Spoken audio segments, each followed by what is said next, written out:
আলাইকুম। দেশ বিদেশ টিভি থেকে হুসেন বলছি। আমার চ্যানেলে সবাইকে স্বাগত। গতকাল মঙ্গলবার যুক্তরাষ্ট্রের একজন সিনেটর গ্যারি পিটার্স, যিনি ডেমোক্রেট পার্টির একজন সিনেটর, তিনি বাংলাদেশে এসেছেন এবং ডক্টর ইউনূসের সাথে সাক্ষাৎ করেছেন।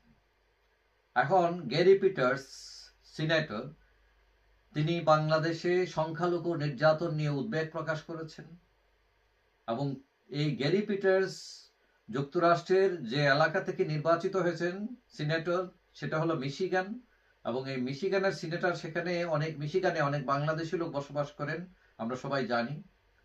এখন ইউনূস এই যে গ্যারি পিটার্সের যে উৎকণ্ঠা সংখ্যালঘু নির্যাতন নিয়ে, এটার জবাবে তিনি যেটা বলছেন সেটা হলো, যেসব হিন্দুদের উপর আক্রমণ হয়েছে সেটা হিন্দু হিসাবে আক্রমণ নয়, রাজনৈতিকভাবে।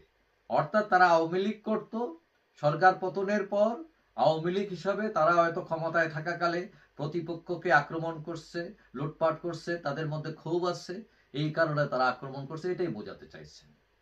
এবং তিনি এইটাও অভিযোগ করেছেন যে ভারতীয় মিডিয়া ভুল তথ্য প্রচার করেছে এইসব নিয়ে।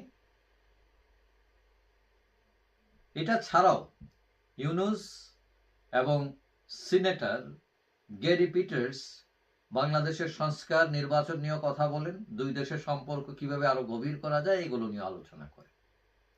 এখন এর আগেও আমরা দেখেছি ডক্টর ইউনূস বলছেন যে সব সরকারের আমলেই কম বেশি সংখ্যালঘু নির্যাতন হয়েছে, মানে এইসব বলে ব্যাপারটাকে তিনি জায়েজ করার চেষ্টা করতেছেন।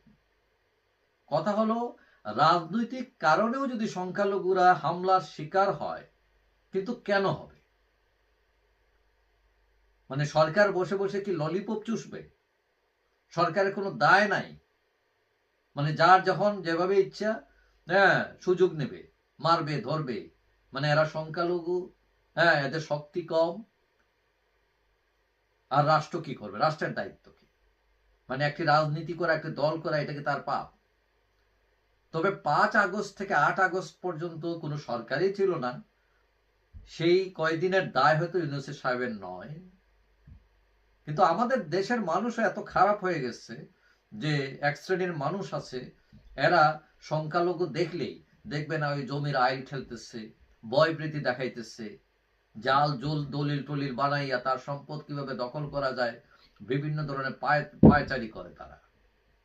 তবে একটা ব্যাপার হলো, আওয়ামী লীগের যখন শাসন থাকে তখন সংখ্যালঘুদের উপর অত্যাচার করতে তারা কিছুটা ভয় পায়, সতর্ক থাকে এই লোকগুলো। তারা মনে করে যে এই সংখ্যালঘুরা হচ্ছে আওয়ামী লীগের ভোটার, এদেরকে আক্রমণ করলে মোটামুটি, হ্যাঁ, খালি হাতে ফিরে আসবো না, জেল জরিমানা হইতে পারে, তাদের মনে একটা একটু ভয় থাকে। কিন্তু অন্য সরকারগুলো আসলে তাদের সাহসটা অনেকটা বেড়ে যায় তারা।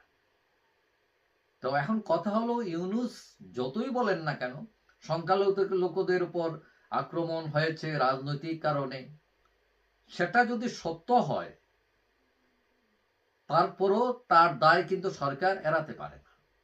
কারণ সরকারের দায় দায়িত্ব হচ্ছে মানুষের জানমালের নিরাপত্তা দেওয়া। এখন কোনো যুক্তিতেই এই দায়িত্ববোধকে অর্থহীন করা যাবে না। তিনি যতই যুক্তি দেন, যতভাবেই বলেন না কেন ঘুরায় ফেরায়, সরকারের দায় কিন্তু থাকছে। যাই হোক, সবাই ভালো থাকবেন। আশা করি দেখা হবে অন্য কোনো ভিডিওতে, ইনশাআল্লাহ। আল্লাহ।